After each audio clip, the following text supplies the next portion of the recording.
All right. Thank you, everyone, for joining us this afternoon. I'm really thrilled to be able to introduce Christian Moore for his presentation and a discussion around his work this afternoon. Talk's titled Building the Box, Notes on Landscape Research, related to his ongoing research called Life at the Edge, Disturbance, Recruitment, and the Remaking of Michigan's Roadside Ecologies. I'd like to preface Christian's talk with a few notes about his work that are some professional, some personal, and some metaphorical. Since its beginning a few years ago, the Midwest Landscape Lab has been dedicated to the core elements of its mission: collaboration between faculty and students on research, working with and within the landscape to generate new and expanded forms of landscape practice, and prioritizing experiential, field-based design and experimentation. We recognize that our region presents opportunities to tackle urgent environmental, social, and economic challenges, opportunities that we believe can emerge from experiences and attitudes formed here in Knowlton Hall, across Ohio, and our region, precisely because of where we are. We explore these notions through field excursions each year, curricular tie-ins, workshops, and fellowships. As the first external MidLL Research Fellow, Christian Moore brings these ethics from his own experiences and practice in the Midwest and well beyond. As a maker and shaper of landscapes through collaboration with other living things, Christian graduated from Ohio State in 2019 after completing his BSLA, where he was also recognized as a National Olmsted Scholar finalist, and has since worked his way through Weinheim, Germany, Tbilisi, Georgia, and now Herrschout, where he is an integral part of the planting design team. He currently resides in Detroit, and I would venture a guess to say that his experiences through Northeast Ohio and the Midwest at large have profoundly shaped his attitude towards landscape practice and scholarship. This past September, Christian joined the Midwest Landscape Lab on its annual MidLL on-site field excursion as we conducted representatives from across the three MLA cohorts through oak openings, freshwater fens, sand dunes, pine forests, and Lake Michigan's expansive views. Christian was a part of the journey as a form of fieldwork and to introduce the beginnings of his research project to the trip's attendees. He faced two distinct challenges of having to coherently explain a research project that was in its earliest stages to an unfamiliar audience, and having his subject of research, a well-traveled highway with ruderal vegetation, vie with these other sublime landscape types for the attention of our cohorts. Christian excelled with these challenges with enthusiasm for the plant communities we encountered along roadsides, and with the great generosity of his knowledge and ideas around them. When we set off on a Friday morning to document and see these roadsides, Christian insisted that we stop and look closely at a small lot squeezed between an elevated roadway, railroad, and suburban space to carefully understand these collisions of plant dynamics, cycles of heavy-handed and then non-existent maintenance, and distinct soil conditions. We had been convinced. When our group reconvened at a US 31 rest stop around midday, somewhere between Muskegon and Ludington, many students shared this enthusiasm and curiosity about the conditions they had encountered and documented through a rigorous section drawing of the roadside. Now, if you'll indulge me briefly, some metaphors. Christian's research these past few months can be viewed through the character of the staghorn sumac, Rus typhina, a species whose interactions with landscape systems are legible, nimble, and by conventional standards undervalued. It's also not lost on me that this arc of visual research and design thinking has so far been best exemplified by a stand of these sumacs, perched within a carefully constructed box in the sky. It sits at the edge between two systems, biding its time and finding how it might belong after moments of great change. Having found a foothold in some community, a mesophytic forest, a grassland, an embankment, a garden, a research question, or a practice, it works strategically to find new avenues for growth and adventure. It has developed a system of adventitious growth, having made a robust store of energy, a way of finding opportunities, and a process and method for making itself. It uses moments to take root, replicate, and flourish. If you think I'm talking about a sumac, Christian, or the nature of design research, you're correct. Welcome back to Knowlton Hall, Rus typhina and Christian Moore.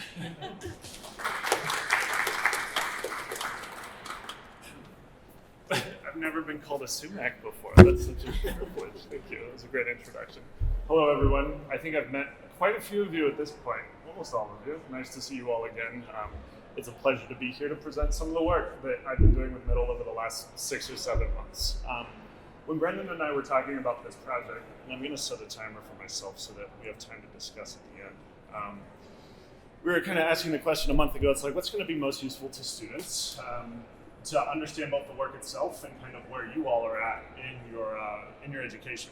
And what we decided is we're going to do two things. We're going to look at the content of the research, of course, but we're also going to look at how one does landscape research, which is different than scientific research or artistic research. It lives in its own place. So I'm hoping that today, getting a glimpse of my process will help all of you if you're in the thick of directed research or you're looking forward to doing that in the coming years. It'll give you some ideas to just toss around and things that might be helpful for you. So today's talk, Building the Box, about notes on landscape research. It all starts with finding a research prompt. For me, this is things I've noticed on my way to work.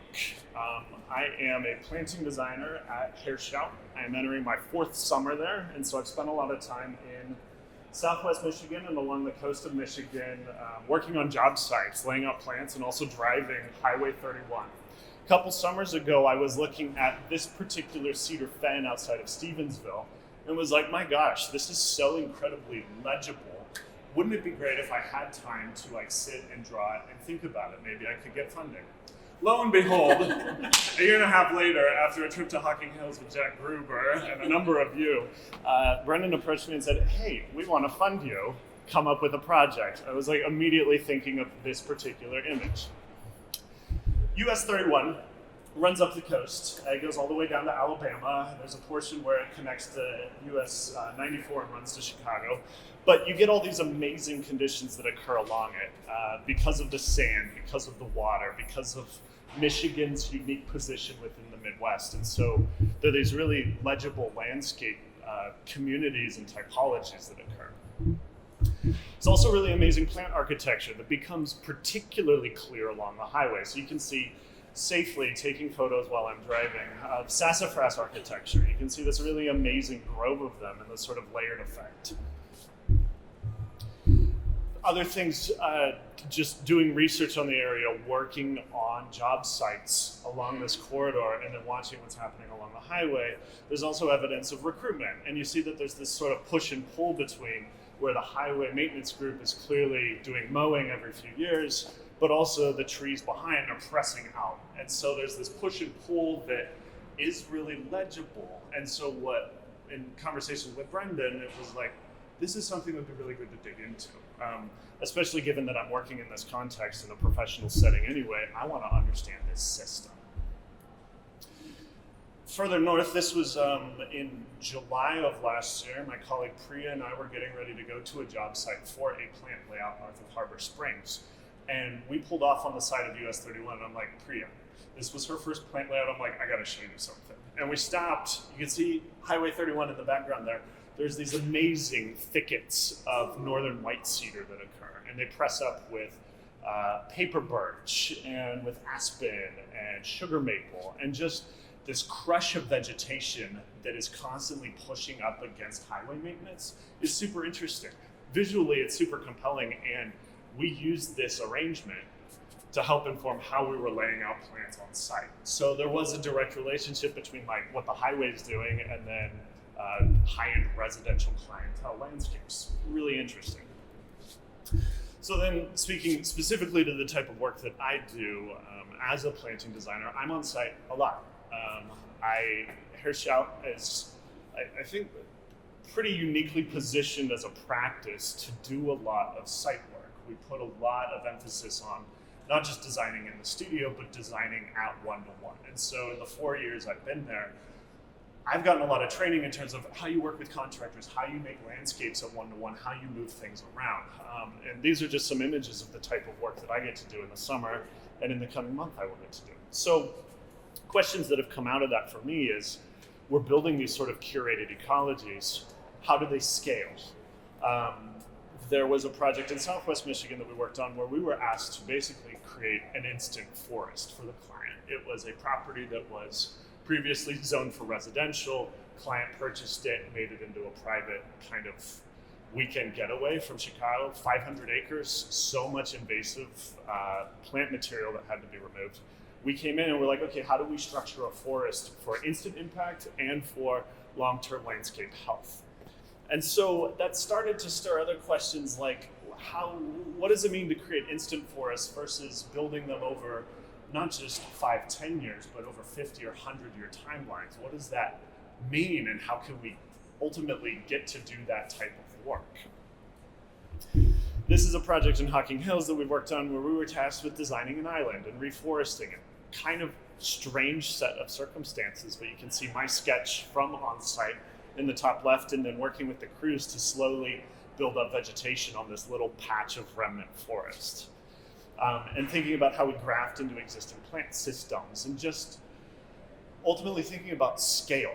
And that's kind of something that I'm getting to explore through this research, but I will also spend my entire career exploring is how do we build plant communities that are engaging for people, that resonate with people, but also have this sort of long-term staying power.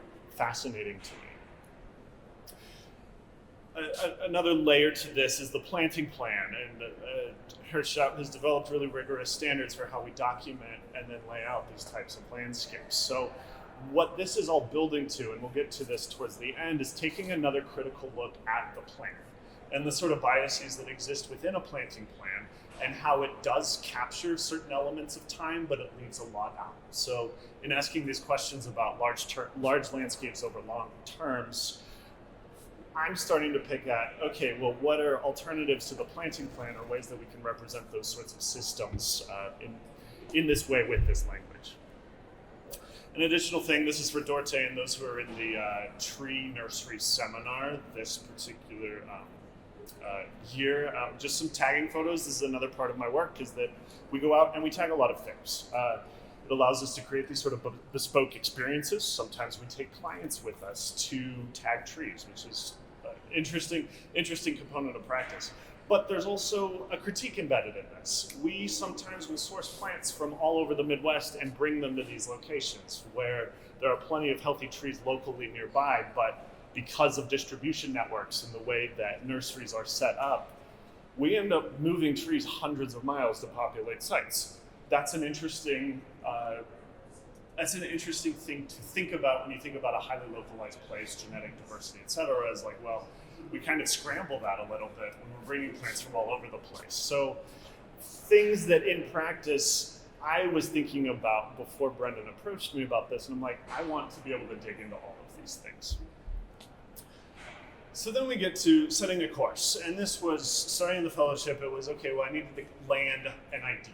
And all of you who are in Justin's, I think, research methods class this semester are being asked to do this sort of thing, where you have to start to make some commitments. Tentative, but you're starting to make commitments to what it is you want to study.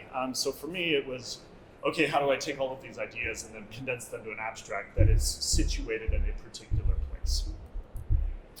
So some other things that were kind of rolling around in the back of my head is like Henry Chandler Coles's work on ecologies along the Michigan dunes from 120 years ago.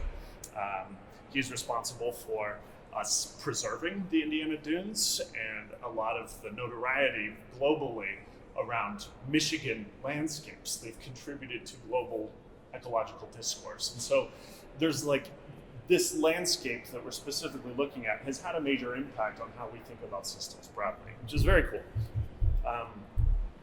Second thing that I've learned living in Michigan and then traveling up and down for projects in the north and the south is the tension zone, which was a concept that came around early 19th or early 20th century and expanded through the 20th century. But this idea that there's a push and pull that happens as you get up halfway up the mitten, and the forest rapidly changes over like a 50 or 60 mile period, and the conditions are totally different. And folks are asking the question, why is that? You know, there's changes in soil, there's changes in climate, there's changes in just patterns of weather, but there's still some kind of unknowns about why and how this happens. And so there's a general interest in how species themselves move, and as Brendan said in the introduction, how they collide. And we catch these moments where there are these assemblages of species in space of time that may not be that way in 100, 200, 1,000 years. So we're catching a moment of that, understanding it, and then projecting out, how that could change over time. So thinking about this in the tension zone, did a little bit of mapping, and seeing this US 31 corridor that I've gotten to know so well from work, it's like, okay, well, this seems like a geography that we could really dial in on. Again, recapitulating some of the images we looked at, just notes that I've had the sharp changes in plant community structure along the highway, compelling plant architectures, this push and pull between MDOT's maintenance regimes and species recruitment strategies, and then the sort of layering that in my work, in my day-to-day, we are folding into professional practice and using.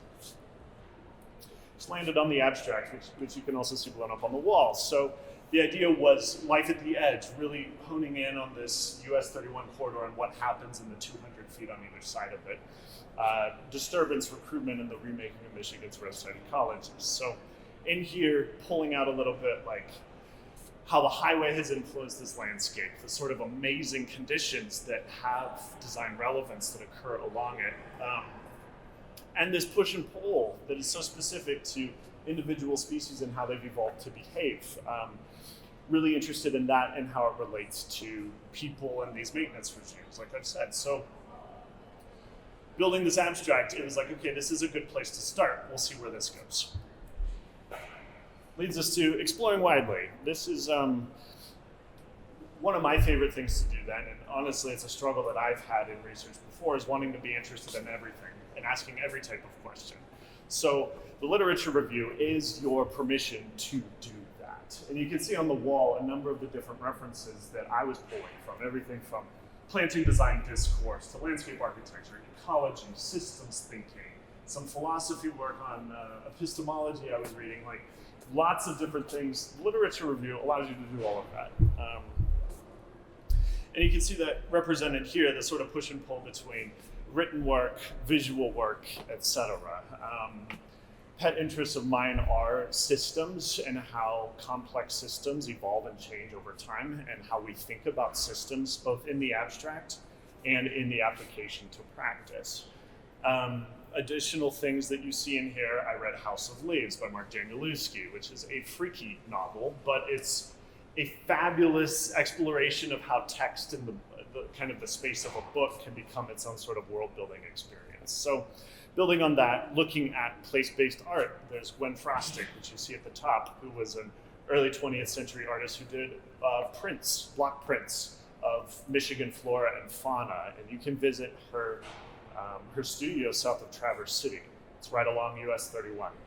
To Jeff Bourgeau, who's the director of an art museum in Detroit, but has a studio in Arcadia, Michigan, and is doing this really amazing representational work of Michigan plant communities. To folks in architecture, Perry Kulper's work, Larissa Fassler's work in Germany, to one of my all-time favorites, Joseph Cornell's boxes, which allow for other types of exploration, which we'll get into in a moment. So digging into this a little bit more, I love Rosetta Elkin's work, the fact that she's really foregrounding plant life as an important consideration for landscape architects. So reading her work kind of emboldened me to be like, well, I can make a project that's about plants. To additional things that have come out, Williams and Geidy's Shrouded in Light, which came out this past year, studies coming out of the Southern Hemisphere about plant ecology, the webs of relationships, and really beautiful diagrams of plants themselves. To Larry Wiener's work, which in the kind of eastern seaboard is looking at things like sumac and gray dogwood and other species that do sucker and behave in ways that are dynamic and change over time. All things related to systems, so you can start to see how this is all starting to connect. Michigan landscape history, this really great history of the Muskegon River and logging in western Michigan. Bhavna found this amazing thesis from Michigan, the University of Michigan from the 80s, that is about Michigan interstate roadsides. So dredging up all these pieces and realizing people have been thinking about these types of things for 40 or 50 years. It's just bringing it all together and applying it to this specific corridor is where I want to be. To what I was describing earlier, systems thinking and emergence, which is a long-term thing I'm really interested in. Ann Pendleton Julian's work, Design Unbound, which is a fabulous series, talks about this sort of rules-based design and how over time beautiful complexity can arise out of very simple sets of rules. That ultimately led to the study of sumac and understanding the sort of rule sets that guide sumac behavior. And ultimately, this entire box is the result of an early exploration of me making a sumac dome and trying to understand how it behaves. There's work at the Architecture University in Oslo that is looking at systems-oriented design and how you think about systems both in the short and long term, and then different ways of graphically representing that, as you see in the iceberg on the right. As I said, House of Leaves was an interesting trip to read this winter, but really amazing ways of exploring the textual space of a book, how a book can make you feel claustrophobic or make you feel like you're in this really expansive space. It's about a house that's bigger on the inside than the outside, and lots of crazy things happen. But it kind of ties into my explorations of boxes in space and thinking about how you can distort perceptions of space. So tying House of Leaves to my long-term interest in Joseph Cornell's work led to explorations like the box you see here. And then books like this, which Christy recommended to me years and years ago, Atlas of Remote Islands by Judith Shalansky, which until I got a copy of it, didn't realize it has a scent to it. So there's like this multi-sensory thing about the book that's really fabulous. And really rigorous diagramming of different islands and the sorts of things that she specifically finds interesting about it. And that's, as we continue through this, that's a point I want to make about design research, is that you chase those things that do supremely interest you. You need to be interested in it. It shouldn't be just something that you feel needs to be studied, but my goodness, like find something that you are really passionate about and can be obsessive about. For me, it was sumac and everything that's associated with it.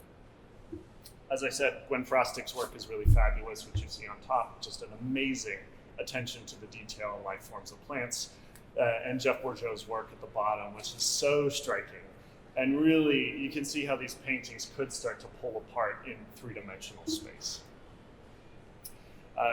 Trees in elevation and dioramic space, really amazing work by Eva Jospin and the Harvard forest dioramas. Tolkien's work exploring Middle Earth. Like, there's a lot of representations of forests themselves that I was looking at. And then the weird stuff. So at the same time, I watched Fire Walk with Me and part of Twin Peaks this winter, and so I was thinking about David Lynch.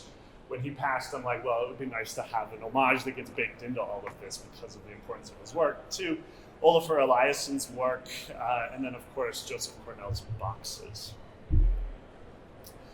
The next piece is composite thinking and drawing. So we talked about this at dinner last night, but how you can have this whole amazing array of ideas that you're interested in and you want to explore. How do you compress that into a singular drawing? And so looking at Perry Culper's work, which you see on the left, and Larissa Fassler's work on the right, you see this compression of a lot of different things. And out of that emerges other ideas, which is related to systems thinking and is really a fabulous avenue that we'll continue to explore over the next 6 months. So then we get to the important thing, which is field work. This fellowship is based on field work, the fact that we are situated in the Midwest. There are very specific landscape typologies that we work within. And so all of this interest, all of the things that I'm exploring in the abstract and all the reading I'm doing ultimately does need to land in space. And so grounding the research with fieldwork was really important. MidLL Onsite was awesomely timed. I had gotten the abstract out, and then Brendan's like, all right, let's go camp in the woods for a few days. So it was a fabulous 2 or 3 day trip. We had awesome weather, and we took an interesting transect. We started at the oak openings outside of Toledo, traced the origins of the Grand River, and then made our way along to the US 31 corridor. And you can see how we traveled up and down that, camped along it, and got to explore the different landscapes as they change, moving from south to north. This is what Brendan was talking about. So right off of the highway, we were getting ready to go to Nordhaus, I think it was Nordhaus Dunes, or Gillette Dunes. As we're passing by, I see this abandoned lot off to the left. And because of this cusp of fall that we caught it, the little blue stem and the tupelo were turning that amazing red color. And I'm like, oh my gosh, this is an awesome opportunity to talk about dynamic plant communities and how succession happens over time. So I took a photo of it, after we did our thing at the Gillette Dunes, I was like, Brendan, we have to get everybody to see this space. So we parked in kind of some sketchy, there was some storage units that we parked at, had to cross a railroad, had to walk where there was no sidewalk. It was a whole thing, but that's field work. And got to document this amazing space. And so you can see just in the image how clearly different types of plants are registering, and you can see the layers of succession happening. So you've got this matrix of little blue stem. You've got maples that are starting to show up, little pines of different species, some sassafras, and then, as you see in the top left there, that tupelo, which shows that amazing scarlet color in the fall. These are all not just ecology-related things, but also in professional practice, how you get folks excited about the work that we do. And this is how I talk to clients when we're working with plants on site and laying out plants. To get them excited about the landscapes we're building for them, we talk about these types of things. And so this random abandoned lot was a great opportunity to just explain, this is a great moment that has a lot of potential from a design perspective. Creating community. This was a really beautiful thing about the trip as well, is getting to meet a whole bunch of new people, the conversations that happened as we were hiking along the trails, being around a fire together, going out to the beach late at night and just hanging out. We had an amazing conversation just out on the beach, enjoying the West Michigan landscape. To Kate's work, where we're building models in site and just enjoying, a break from studio. It was a really fabulous experience. Of course, out of that came also some really beautiful work. So in framing the trip, Brendan and Bhavna and I were like, well, it would be good if we could get some sectional studies of these relationships in this very thin corridor that happens along US 31. This is the result, which blew me away. So you can see Kate had some really amazing work in the top left there, an attention to texture and the kind of different registers of different species is really exquisite. Pranab's work, where we do have movement in the landscape and we see these two different plant communities and a person is the intermediary in between. To Bhavna's really long section, which I had forgotten you had done, but was fabulous and really does capture that whole range of conditions that happen along the highway. I say all this to get you excited about what happens along the highway the next time you're driving a Midwestern highway. Just take a look, be safe about it, but take a look. There's a tremendous thing that's happening because of very simple maintenance protocols and the push that happens from development in this very thin strip. It's worth considering. So that takes us to, after coming out of that, the fieldwork experience, then we move into testing and making. So this is where the box comes in, drawing comes in, etc. And this is what you all will get into with your directed research, is figuring out what are the research vehicles you want. So what are the things you're going to make that aren't just final products, but are tools and machines to help you understand the landscapes you're studying. As Brendan kind of started us off, and as I was doing all of this reading this past fall, I was working through the language of landscape and thinking about sumac, and as I was reading Winston Spern's work, I was also taking notes in the front cover. And I ended up making this funny little sketch of a sumac dome, being like, well, wouldn't it be interesting to start to think of this sumac as its own system and then expand that out to an understanding of how it fits into a context. My first approach then, because I've got a soft spot for model making, thank you Jake and Justin from our Heterosis studio, I wanted to build something and feel it. So kind of the physical making of the thing, I read the USDA's report on how sumac behaves. They've got really fabulous sets of profiles for different typical Midwestern plants. And it was yeah, sumac tends to grow this way. It forms in single, you have different male and female clumps. The male and female clumps behave differently. They tend to branch once a year, if that. There's kind of rules surrounding how they expand over time, how they senesce, etc. I'm like, great. This goes back to Design Unbound and Pendleton Julian's work, with rules-based design and thinking about how complex systems evolve out of simple rules. So I modeled a sumac dome, which you see on the right. It hurt my fingers and it took many hours to do, but you get this sort of embodied knowledge then of how a sumac might behave. Building off of that then, it's like, okay, well, it's not enough to just have this isolated system of sumac. Now that I understand kind of how to build one, I want to think about how it's associated with friends along the US 31 corridor. So taking notes from the images I'd taken, I started to build my own composite understanding of these landscapes. It's a little, it's open to interpretation in terms of what the plants you're seeing, what species they actually represent. In fact, as you move from south to north, the species represented in this box do change but have similar form, which is an interesting dynamic.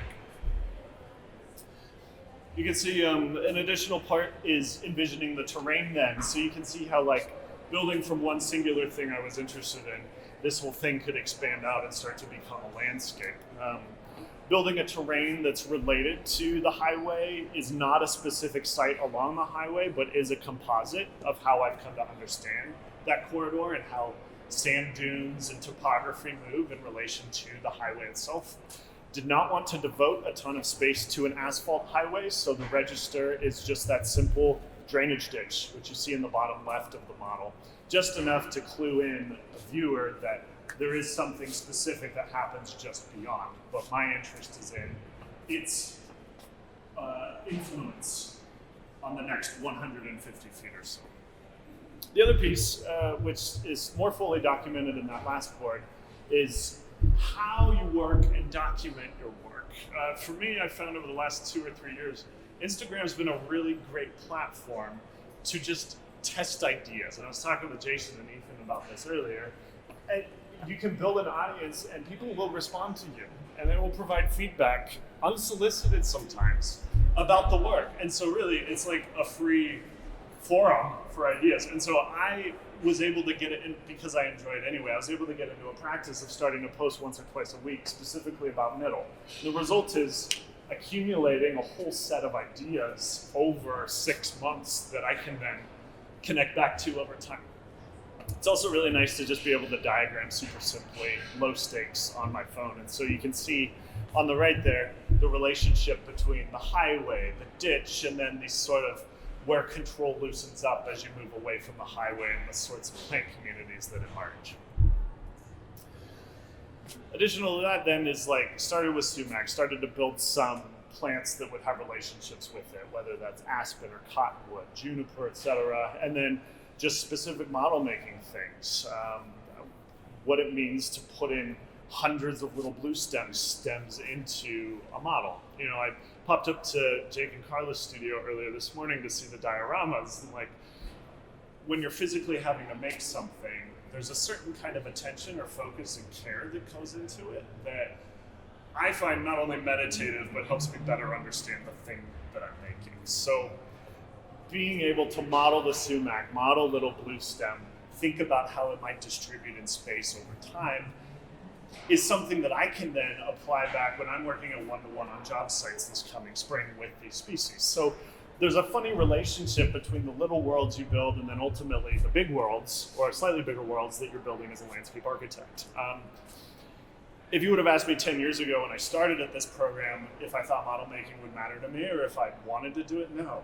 It was tedious and it drove me crazy. But when you're forced to make lots and lots of typological models over time, you start to realize, oh, there's a lot of value in this. And now, 5 years into practice, I'm like, I want to make more models because the learning I get to do with physical space does scale. And that's an amazing thing. So then testing and making the box. I do not have a workshop in Detroit. Fortunately, my father does. So I went back and I recruited him and my sister, both making cameos here. And I'm like, I've started to build this landscape. I want to house it in something. And there's a really rich tradition of landscapes in boxes. We talked about this over dinner last night, whether you're at Christie's box ecology studio or you're looking at just Cornell's work or you're familiar with previous exhibitions here at Knowlton. It's a great way to build a frame and then start to really dial into how you control perspective and the narrative of what it is you're making. So for me, the box was an opportunity to focus the research again. And by physically making the box, it really gave me boundaries for what it was I was studying. Testing and making with the box, of course, you can play with light, you can play with reflection, Sometimes your cat will come and sit on the box and it takes up all the space in your living room. Like there's some interesting things that happen, but the sort of magic that you can make with this type of making is pretty spectacular. That's something, in practice, there's really important discourse happening related to sustainability and how we build healthy systems for people, et cetera. But there's also the magic of what we do. And I think what I wanted to communicate with the box and what I will continue to iterate is that magic of seeing that roadside community in September. It's like there's something really compelling happening here, and I want to use whatever methods I can to help tell that story. Serendipity. Another part of working with systems and doing research is that sometimes when you start to commit to decisions, you open up things you weren't expecting, and that's a really rich part of the work. So Brendan fortunately volunteered to be my scale figure, so you can see how juxtaposing an actual photo from the middle on-site into this very abstract landscape does kind of jar you a little bit. And taking photos of it midday in my house, like, that is my living room that's reflected in the back. You get this sort of funny composite, lots of different things happening in space that I really love and I think is a magical way to work.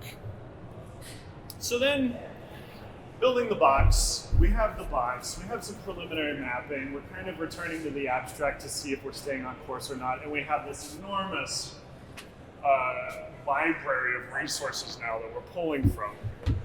That's all well and good. Part of research though, and I found this in practice as well, is like, what makes this more than a hobby?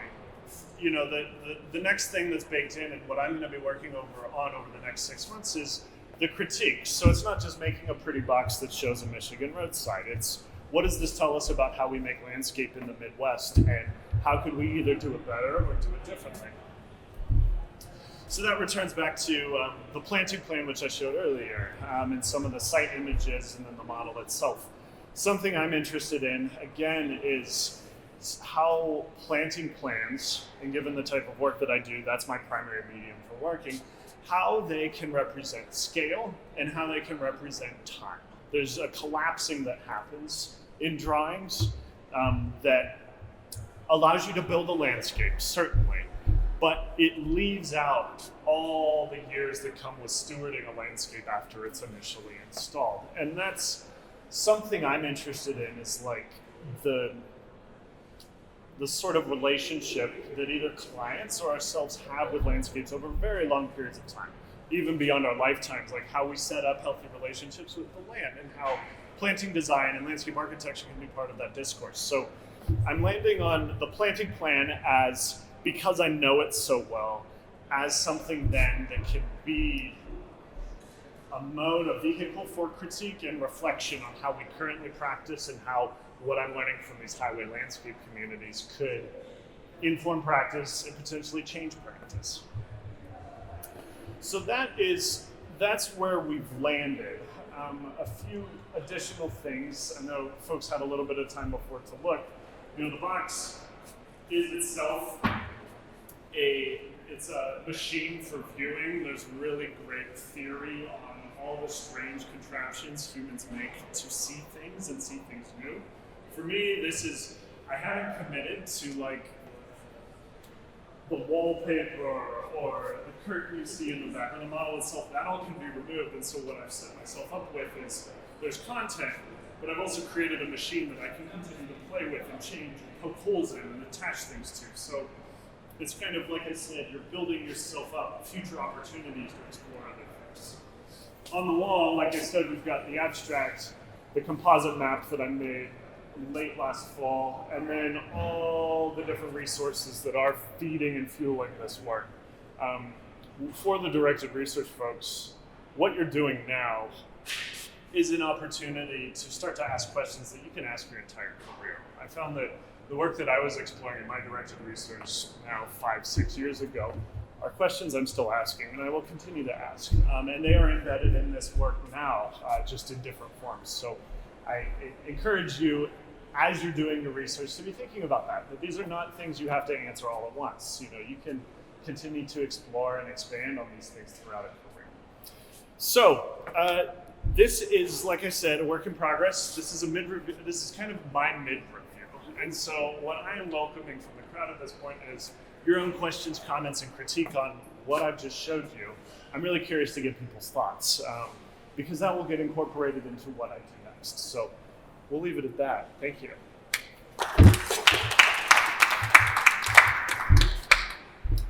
Any questions?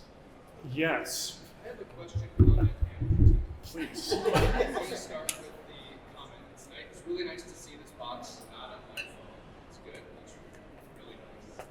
My critique, I would think, would be as an addition to this box, instead of like this curtain that's really kind of theatrical and beautiful, you could, if it was interesting to you, have a piece of more opaque but still transparent glass behind it. Maybe look at it through a dark. You could look at the same site through a dark window. Yeah. You know, so that Yeah. Go for it. No, I mean it's a great comment. And the nice thing is that aside from keeping certain structural pieces in place, everything else slides out of the box. So absolutely, the whole back panel, like this could all come out and change. Yeah. My question might not be important right now, so you can table it. Sure. I like your whole, how do I put my research and going through it was really helpful. Some, like as a beginner, Yeah. and it might just be a thing for me. I love the Explore widely. I'm always stuck in the Explore widely, which is like read. Yeah. So like I love to read all these things that have nothing to do with what we're doing. Yeah. I'm still trying to figure out how to identify that question, right? Yeah. That's first. Any advice for a beginner like that? Again, this might not be important. Yeah, sure. You know, I was kind of on my drive down yesterday along the highway looking at, Michigan roadsides, I was thinking like, how do you land on the question in the prompt? The nice thing about being in practice is that there are certain practical things that I know would be helpful that I don't know how to do or I want to know more about. Practicing along the coastline of Michigan, I realized I am working in these dynamic plant communities that are exhibited along the highway, and there's a lot I don't understand about how they behave over time. And so that was kind of like, oh wait, the highway's been here for 70 or 80 years. They've had this like very simple mechanism for maintaining it. There's a legibility. It's very easy to read. It's like, oh, if I like took a closer look at this, I might learn some things about dynamic plant systems that I could then apply to practice. So, in your case, you're not practicing that. But I guess I would ask, what sort of knowledges would be helpful to you think, moving forward, and then go for that, I'm really interested when it gets to the planting plans. We just spent 2 years building beautiful standards for how we represent plants at Hershey. And because that's so core to our identity, that was a big deal. And we just rolled out our standards like it's a big deal. Now I'm like, okay, we built this beautiful thing. I want to deconstruct it and see, what else we can play with or what are we missing now that we've made those commitments. So in those two ways, I found myself a prompt. That's enough to fuel more than a year of work, but certainly more things. Yeah. Yes. What is that really simple maintenance regime that they're practicing, and is it consistent, and has it been consistent over that 80 years? That's that's the other thing that I'm moving into. There's I want to actually show this to some MDOT people and pick their brains. That's kind of the next step over the next few months is to interview a few of them. There's resources available online that are just codified into like Michigan maintenance. Kate made this observation, but there are just, if you look at the highway, there are strips, right? You've got the asphalt, you've got the gravel shoulder, you've got what gets mowed that's like 10 or 12 feet wide and it's mowed several times a summer. And then as you move out progressively to the ditch and beyond, it goes from months to every year to every 3 or 4 years to every 10 years. And so they've codified like, okay, for all these interstates in Michigan, we are on a 3 or 4 year rotation. We will make our way around the whole state every 4 years. And that's where they just brush hog everything. But that's enough time for sumac and little oaks that coppice and other species to then reappear and repopulate. So I want to draw that, which is what I haven't done yet and is very important for this. Yes. As far as like understanding it over time though, I don't know like how to capture maintenance from 80 years ago when this went from being a wooden plank road to an asphalt highway. I don't know yet. Yeah. So It's a deep record dive into Yes. what has actually been done. Yeah. And when. Yeah. Over that period. Yeah.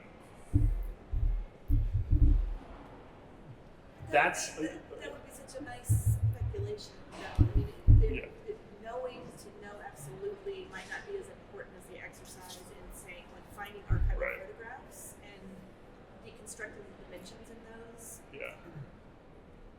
making best guesses about what equipment they would have been using. Yeah.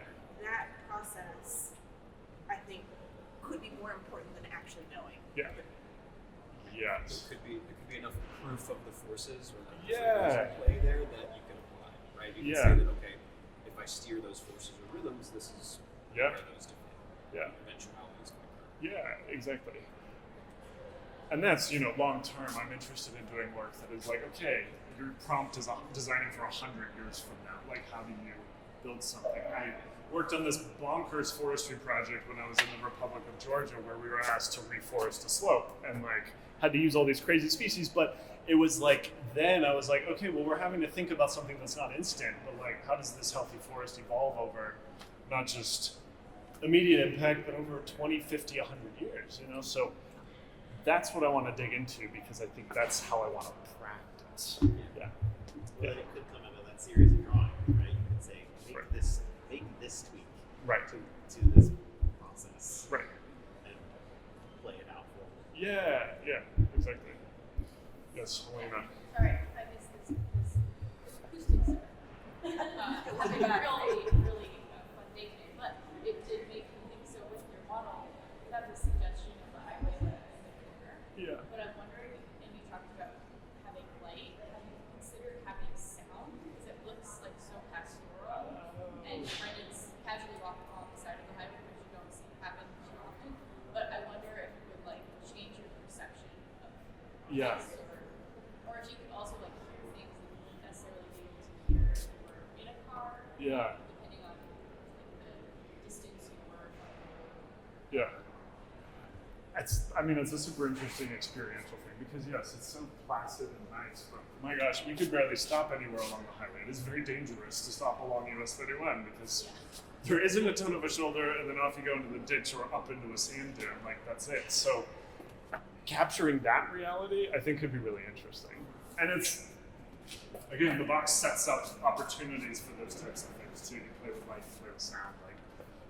I would love to dig into some of that later this summer. There's also the experience of seeing that space at speed, right? Which is how Right. 99.5% of people who don't go to work with me encounter it, right? Yeah. And so how do you simulate that sort of momentary, Right. this sort of quick smash cut of a moment in the landscape and that moves to something. Yeah, how this thing is blurred, Yeah. Yeah. Okay, so I have a question. Yeah. And it's really more of a provocation, because you know how much I love Cornell.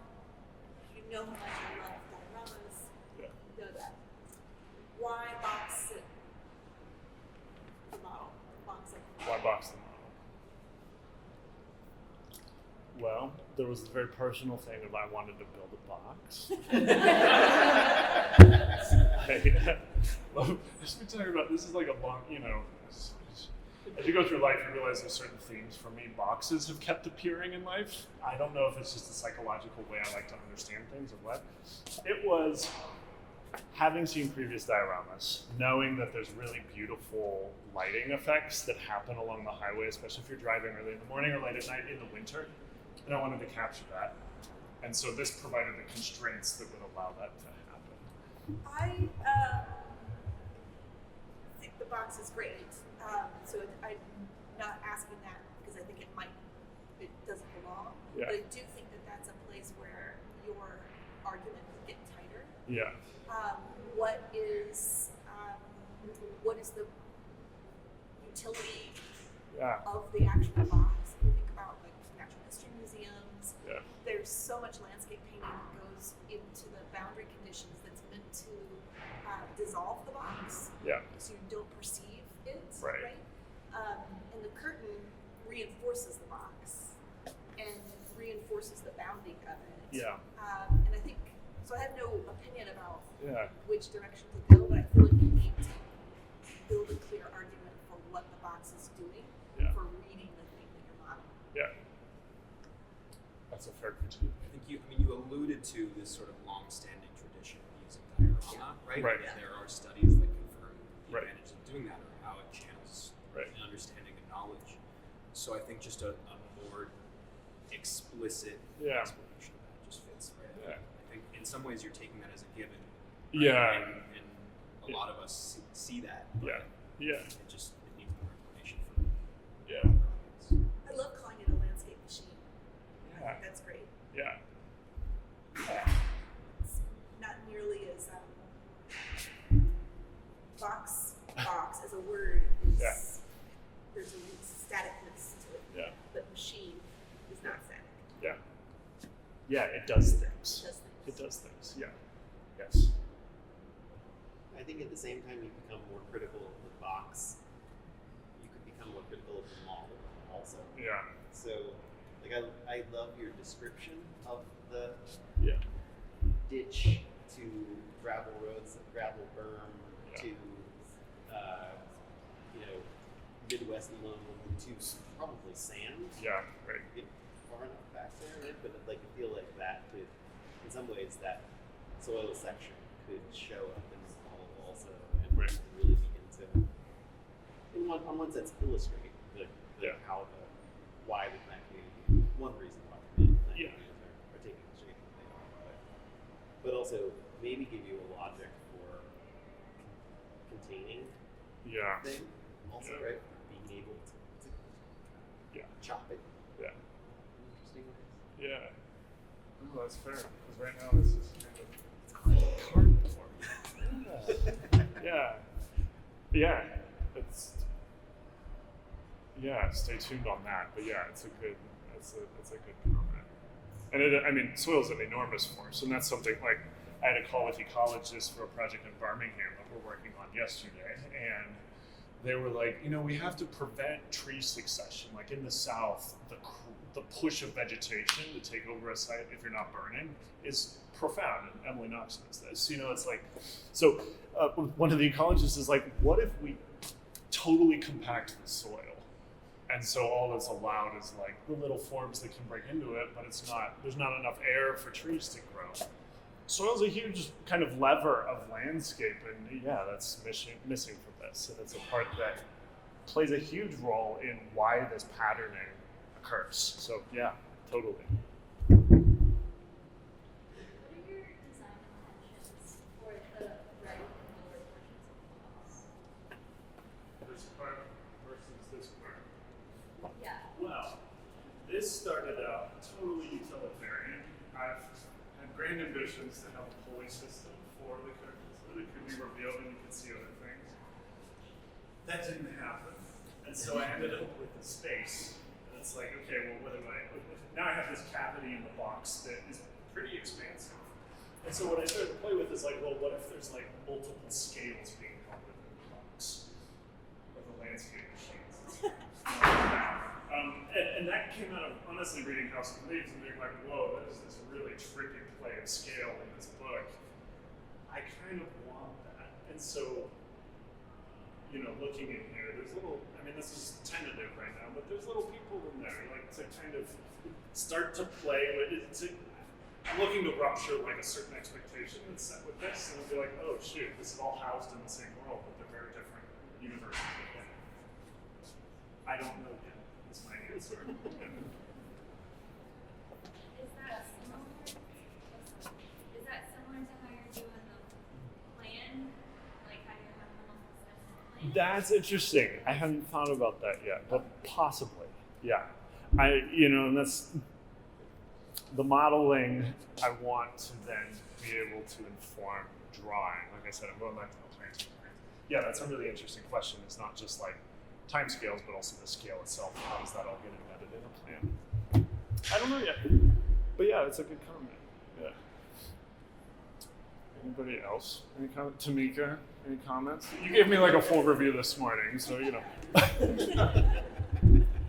Anybody in directed research right now or is going to be doing research that, I don't know, has either thoughts or wants opinions, having run through the process, happy to provide commentary. Justin's sitting right there. But Fortunately, most of the research methods class had to go on to their next class. Oh, There no. are some current directed research people in the space. yeah. So, bear with me, I'm not sure if I've totally baked this question yet. Yes. It's, I guess I know what I was looking forward to, but I guess it's kind of understanding, like, honing in on what you want to focus on and not having, I guess, quote unquote, feature creep where you're considering everything about the landscape. Totally. Yeah. And being able to, like, consider the conventions or the conventions of landscape and understanding, like, for instance, you're focused on temporal or long periods of time. Yeah. But in my research, I'm focused strictly on sound. And if I consider other components, I feel like it begins to creep in too much and it affects No. my understanding of my research. Yeah. So I'm wondering, like, how do you focus in or how do you choose certain conventions so that you're not Yeah, so you're not spreading too much. I have found it's kind of a funny thing. Going through the exercise of finding all these book cover images and like doing the literature review and representing all the things I was interested in actually helped with that. Because then I was like, okay, I have this thing. I know it's there. It's informing the work, but my focus is plants over long periods of time along the highway. I think that's where I'm staying. I think it's just maybe it's a critical question to yourself, like kind of like what I was asking, what sort of knowledge do you want to generate out of this? And then asking, of all those different things you're interested in, or that could affect your site, ask, are those things going to help me on my path to finding out what it is I want to find out? If the answer is no, then you can represent them certainly, but let them be where they are. You know? Yeah. I mean, I love Michael Polanyi's work as a philosopher from like the mid-century, and he talks about epistemology and the idea of like tacit knowledge, like how we can understand things but we can't say them. Fascinates me. But I also know that I can't go down a philosophical rabbit hole because I'm going to get way far away from what I'm intent on studying. So reading the book, taking a few notes, and then just representing it and leaving it like that was enough for me. You know, yeah. So just ask what service can those things do for your work? Yeah. If I think back to directed research, that was something exactly what Cam's talking about, is something you really wrestled with. Yeah. Yeah. It could really easily get out of your hands. Yeah. And so I think that's something it's a craft that you've really honed over the last couple of years. This is in many ways my critique of my own directed research, which was a box building exercise within bigger boxes that the question was asked if I was moving into Knowlton and building a house for myself because it was pretty involved. But it was sprawling. I did not build boundaries at all because I wanted to explore everything all at once. And I remember when I was exhausted for the review, but when I was presenting it, I had a hard time articulating what it was I was doing, even though I was excited about it and knew like the ins and outs of what I was doing. Articulating it though was really hard because I hadn't committed to the boundaries, you know. The other thing is when you get into practice, you have to commit to boundaries and you have to commit to where things go. That's been really good for me. And that's why I like practice, is it's really uncomfortable when I want to explore everything. You gotta make a decision and go with it, you know. So yeah, yes. You did bring an area rug into it. That was a clear sign that you were going to be there for a while. That area rug is now in my office. Yeah, yeah. Any other, Jack, anything? I know I've dialogued with you about all of this, but you know, there are no animals, I'm so sorry. I just have a clarification process. What? Yeah, good. Blake, I see you in the back in the comments. Hey. Okay. I'm just gonna call people out because I know most of you. Like, yeah. Hey. Yes. I really like the way that you're framing the process of going through landscape research. I wish that you'd been able to do this stuff last year. I would be in a much better place for it. But for me, the modeling of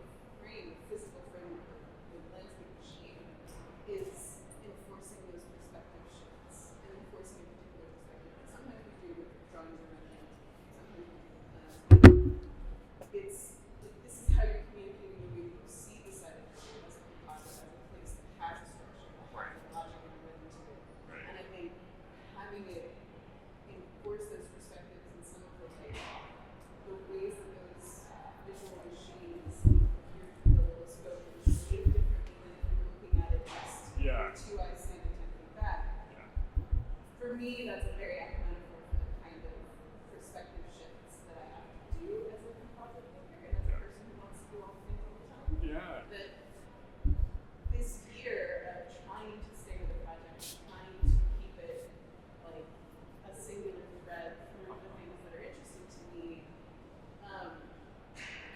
it's been that necessary perspective shift of like this is not the only version of this project that I can do. This is not the only version of this project. This is not the only version of this work.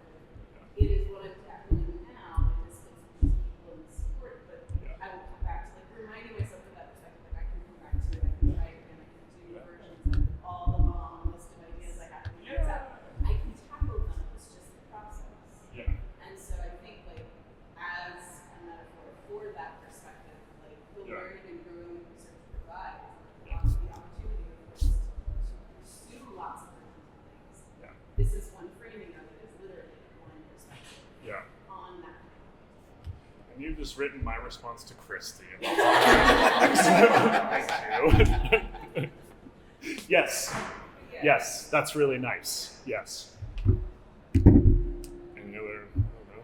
I actually just think, I think your I'm sorry, Jack, there are no animals response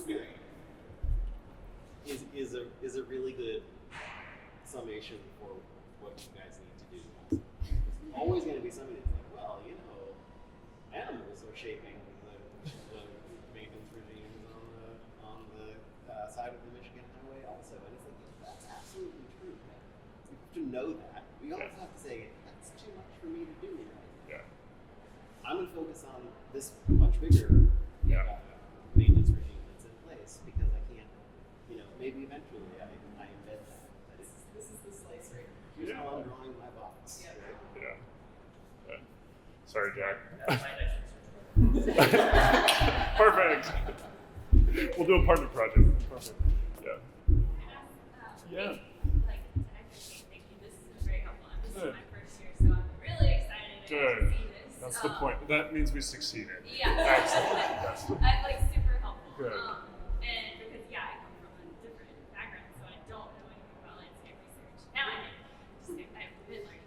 But the question is, has this impacted how you're approaching now your planting designs or thinking about them? Like, what's the biggest shift or change? I've started speccing more sumac. To start, you know, it's kind of that when you start to train your attention on things, they start to appear in your life. Like, I spec a lot of sumac now on my projects, but not just like specking it, like how I mass it out in the landscape, whether or not it's like trying to simulate or emulate like how sumac domes look, or setting myself up so that over time, regardless of what the client does, that sumac is going to start to form a really cool thicket. Client doesn't know that, but like that's, you know, long term what I'm trying to do. You know, that's a very specific way. Thinking about time again is the other thing that I'm really excited to dig into. Is like I mean, planting plants fascinate me because they're kind of a strange. I don't know. It's an interesting medium that has a lot of conventions attached to it, and I want to explode that a little bit. So stay tuned. But yeah, it will affect what I do, and it does affect what I do, totally. Yeah. Which was also the point. I mean, that was your question to me when we started, is like, okay, Christian, you're a full-time practitioner, like, what do you want to explore that you don't have, like, the resources to do? And this is, like, explore how sumac behaves. Like, that's what I wanted, and now it's affecting hair shell planting design work, so that's pretty cool. Yeah. Anybody else? All right. Well, thank you all. This was really great, and I will take all your feedback, and it might show back up in a future iteration of this. So thank you so much. Christian, thank you. Yeah.